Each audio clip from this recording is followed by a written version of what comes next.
Have you ever wondered how a pact formed in the aftermath of World War II in Warsaw, Poland, could shape the geopolitical landscape of Europe for almost half a century? Welcome to the intricate world of the Warsaw Pact.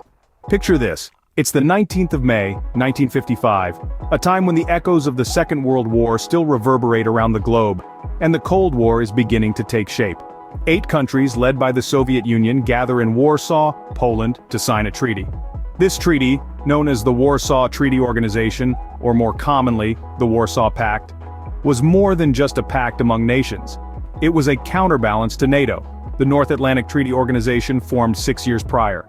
The formation of the Warsaw Pact was a strategic move by the Soviet Union to maintain a firm grip on its satellite states in Eastern Europe. It was a military alliance, a promise of mutual defense amongst its member states, which included Albania, Bulgaria, Czechoslovakia, East Germany, Hungary, Poland, Romania, and the Soviet Union itself. This pact was the Eastern Bloc's response to the perceived threat from the NATO countries in the West. Operationally, the Warsaw Pact was dominated by the Soviet Union.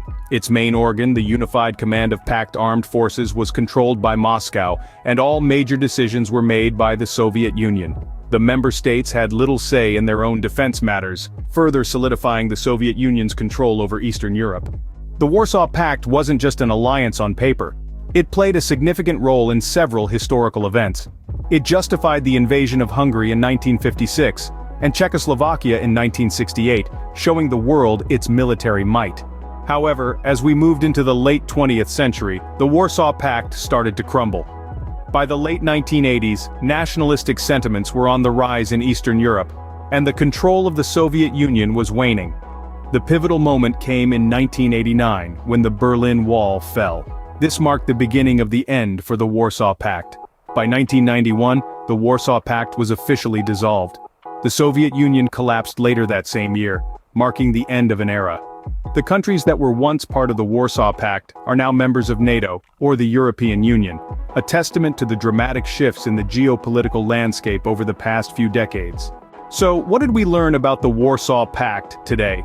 We delved into its formation as a counterbalance to NATO, its operation under the control of the Soviet Union, and its role in shaping the geopolitical landscape of Europe.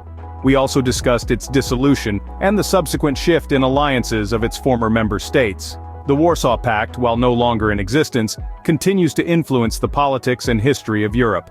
In the grand tapestry of history, the Warsaw Pact represents a crucial thread, one that weaves a tale of power, control, and ultimately, change. As we continue to explore history, we realize that understanding these alliances and treaties is key to comprehending the world as we know it today.